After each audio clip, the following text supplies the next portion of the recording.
Now this is a really killer tool from Baileigh. You need to use tube. We're going to need to bend it.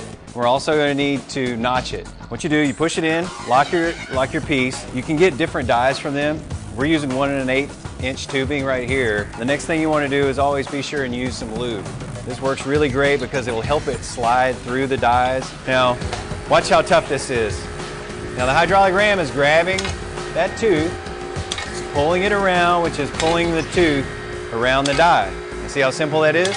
There's a pointer over on this side. We're going to go to 65 degrees. Pop your release, let it off. Wow. Woo! That was tough stuff.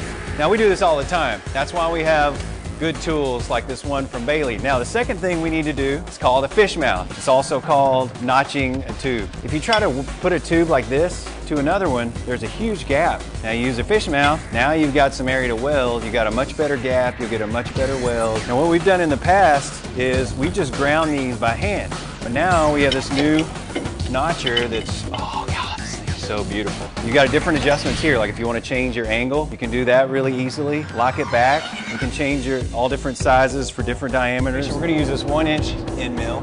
Keep this thing lubed up. I'm going to do this real time and you'll see how fast this actually will go. Man, what a piece of cake. So much more accurate.